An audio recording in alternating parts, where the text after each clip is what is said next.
सुन रही दीपा।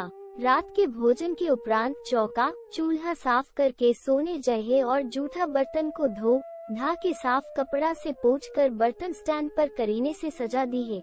इतनी तेज सास की आज्ञा को सुनकर की नवविवाहित बहू हामी भर रसोई घर की ओर मुड़ चली है। सारे बर्तन धोकर कपड़े से पोंछ पाछ कर सजा दी है। किचन के तमाम काम निपटाते हुए रात के 11 बज गए। नई नवेली दुल्हन के हाथों की मेहंदी भी नहीं छूटी कि सास का फरमान जारी कि ऐसे करो वैसे करो। दीपा की शादी उसके माँ बाप ने श्रीवास्तव परिवार के बड़े बेटे अमर से किया था। अमर साधारण औसत आदमी था और छोटी सी परचून दुकान को चलाता था। घर में उसकी दादी, विधवा माँ और एक बड़ी दीदी थी जिसकी शादी हो चुकी थी और दूसरे गांव में ब्याही गई थी।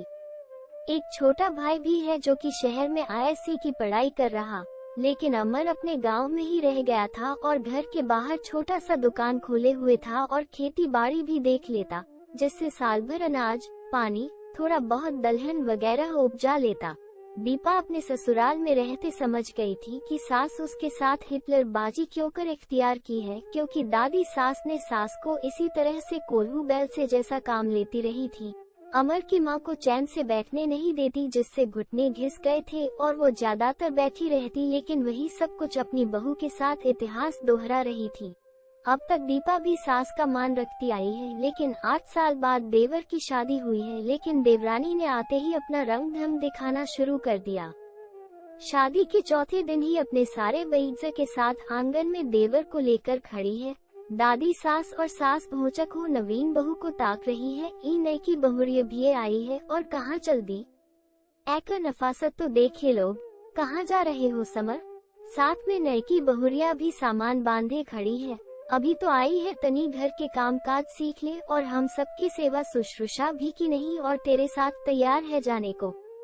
सास का ताना सुन देवरानी तुनक कर बोली, काहे को हम रहे आप लोगन के साथ? आप सास नहीं है, तानाशाह है, बस हंटर से मारती नहीं है, लेकिन बेचारी सीधी सादी बड़ी भाभी को कोल्हू के बैल जैसा खटवाती है। वो खामोशी से आपकी कहा मान घर के काम काज कर रही है, लेकिन मैं तो आप जैसों के संग एक पल ना ठहरूं। मेरा पति कमाता है इसलिए उसके साथ ही रहूंगी। आपके बंदिशों को बर्दाश्त करना मेरे वश में नहीं। बेचारी भाभी काम करते करते गठिया की मरीज हो गई है और भाई साहब भी कुछ नहीं कहते आपको। हद है, यहाँ लोग नहीं बसते बल्कि जानवर का वास है।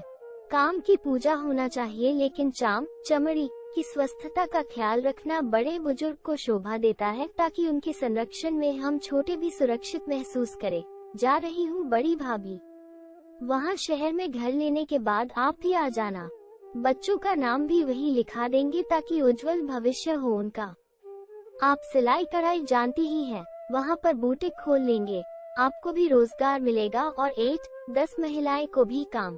चतुर समझदार देवरानी की बात से दीपा का हृदय आशान्वित हो उठा है और आश्वस्त मन से खुशी खुशी दोनों को विदा करती है। कुछ दिनों में वो भी अपने दोनों बच्चों के साथ शहर आ गई है और उसका सिलाई कढ़ाई का काम रंग लाया है। बुटीक में पहले 2 को रखा है, फिर शने कपड़ों की स्टिचिंग का ऑर्डर होने लगा, तब उसने 4 रखा। 2 साल दीपा का बिजनेस दिन दुनी रात चौगुनी तरक्की कर गया है। उसने बैंक से लोन लेकर एक और बुटीक खोला है। अमर भी शहर आ गया है, अपनी पत्नी के व्यापार में हाथ बटा रहा है।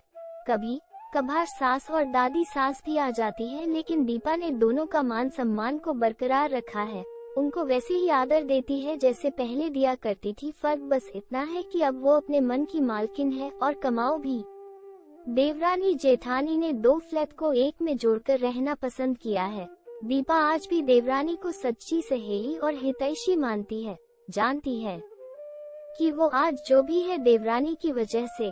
उसने ही उसको उड़ना सिखाया है, वरना गांव में कूपमंडूक ही बनी रहती है।